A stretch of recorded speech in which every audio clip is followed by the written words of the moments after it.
Time is precious. Life is not just the passing of time. Life is not just the passing of time. Life is a collection of experiences, their frequency and their intensity. Life is not just watching the clock tick away. Life is a collection of experiences, their intensity, their frequency. When my friend Mark died at age 44, someone says, that's young to die. But what if he lived 4 lifetimes in one? It might not be too young. Whatever the span of your life turns out to be, here's what you want to fill it up with: experiences and the intensity of those experiences. But now let's talk about the management of time. Now, jot this down: approaches to the management of time. Here's the first one: ignore the subject. I mean, that's good advice. Don't let anything overly bug you. Because remember now, you don't have to do anything. Someone says, well, I got to get a handle on my time. The answer is no, you don't. If you want to let it all go, you can let it all go. I mean, this is good advice. Somebody says, you ought, you ought, you ought. Jot this down. Ignore all the you oughts or you should. Only if they're giving general information. We should. It's better to say, if you're teaching, we should. Not you should, we should. Then you let me listen in without it being too confrontational. If everyone did this, see, that'd be great. And then you give a person a chance to choose to do it or not to do it. But when you start the you ought, now see, if I don't, now see, we got some tension and maybe some problems. So you oughts seem to always create problems. Because this is personal dignity. And you don't want to destroy someone's dignity by doing all the oughts and then they feel reluctant to do it. Now we've got problems. So if you want to, just ignore this subject on time management. Now here's the next one. Step down to something easier. The guy's in sales and he says, oh, I want to own the company. Finally owns the company. Now he's got no time to play golf. He said, when I was in sales, I was making big money playing golf 3 days a week. Heck with this owning something. Heck with managing. My life was never my own after I started to manage. I'm going back to sales. See, this is the key. If you're getting too pressed, you might consider stepping down to something with a little easier time pressure. Little girl says to her mother, Daddy comes home, brings his briefcase and pats me on the head and says hello, disappears and works on his papers. How come my daddy doesn't play with me? And her mother said, look, your daddy loves you very much, but he's so busy at work, he can't get it all done, he has to bring it home. He loves you, but that's why he can't play with you. And the little girl said, why don't they just put him in a slower group?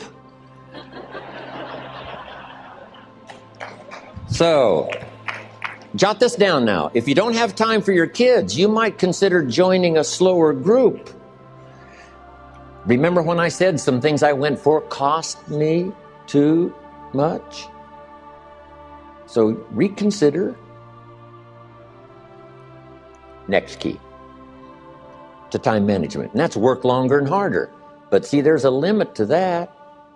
I almost lost my health the first year. I went so crazy about personal development and achievement. I just went bonkers. You know, I told you I was skinny, but at the end of that first year, I was a walking shadow. And then it suddenly occurred to me, what if I got rich and too ill to spend it? I mean, that was a shocker. So I started developing a little more reasonable.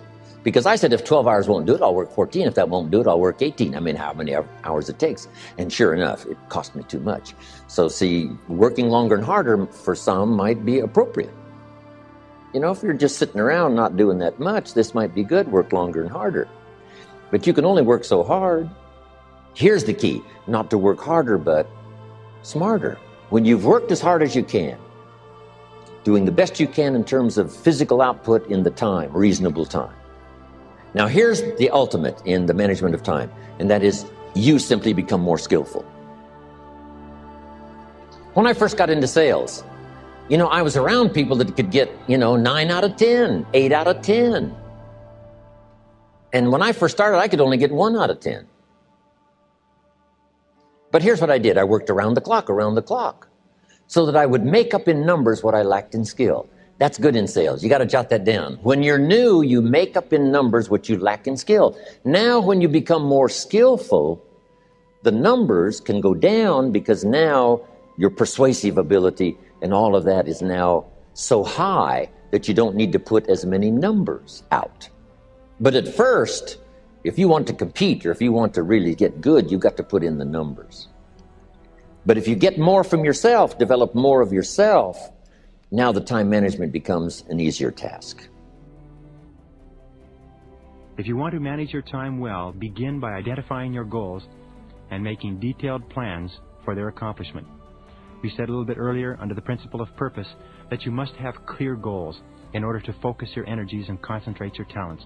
And you must have detailed plans in order to work step by step, accomplishing the activities that take you to your goal. The next step is to set priorities on your activities. Use the 80-20 rule, the Pareto principle that we talked about earlier, that 80% of the value of what you do comes from 20% of what you do. That any list of 10 things that you have to accomplish to achieve a goal, 2 of those 10 things will be worth more than all the others put together. Always pick the most valuable use of your time. Always ask yourself, what is the most valuable use of my time right now? This is the key question for time management. This is the question that you must ask and answer over and over again, day after day, week after week. What is the most valuable use of your time right now? What is the most valuable use of your time right now? And always stay with the task that is the most valuable use of your time, because anything other than the most valuable use of your time is, relatively speaking, a waste of your time and a waste of your life. There's always enough time to do the important things, although there is never enough time to do everything that needs to be done. So focus on those few areas where excellent performance can make an extraordinary difference. Focus on the vital few versus the trivial many. Focus where you can really make a difference with your efforts. Focus on your areas of greatest personal strengths. One of the qualities of all leaders is that they pick the areas of greatest personal strength, and they only take jobs and accept responsibilities where they have the ability and the interest to do an outstanding job. So focus on those areas where you have unique strengths and abilities and delegate everything else to others. Do more of the things that you're better at. Always focus on strengths. Focus on the strengths in the situation, the strengths in other people, the strengths within your own talents and abilities. Concentrate your resources on the key areas where outstanding results are possible. Continually refer back to the 80-20 rule. What is the most valuable use of my time? What are my key result areas? What are my vital output areas? Always focus your talents where you can make a difference. Concentrate always on results, not activities. All peak performers are results-oriented. Ask yourself, why am I on the payroll? What specific measurable results are expected of me? What specific measurable results are expected of me? Ask yourself, what one thing could I do that if I did really well would be more important to my career than everything else put together? And then focus single-mindedly on doing that one thing. Never do things of secondary importance while there are things of primary importance left undone. Remember, effective people do first things first, and they do things one at a time. Now, it's interesting. One of the major reasons for failure in life is that people do not discipline themselves to do what is most important and to do one thing at a time. So they try to do several things at once. They do nothing to any degree of quality, and they very seldom finish. Once you have selected your highest payoff activity, begin it immediately and stay with it until it is 100% complete. What we find is that if you pick up a task and put it down without finishing it, and then come back and pick it up and put it down without finishing it, come back and pick it up, and so on, that you can spend 500% of the time necessary on any task by continually coming back and picking it up and beginning again. Because each time you pick it up, you have to review and find out where you were when you left it. So stay with your tasks till they're 100% complete.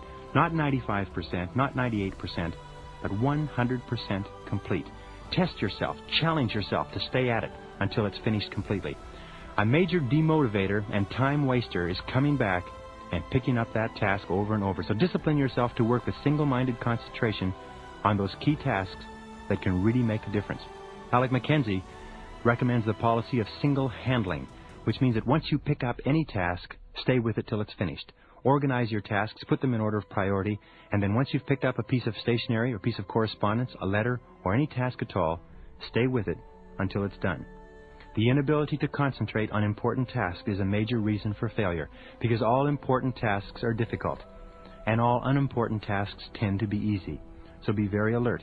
A recent time management exercise that I heard about, the instructor had everybody in the room list on two sides of a piece of paper. On the right-hand side of a piece of paper with a line down the center, List all of the things that are very hard to do in their work. On the other side of the paper, write all of the things that are fun to do.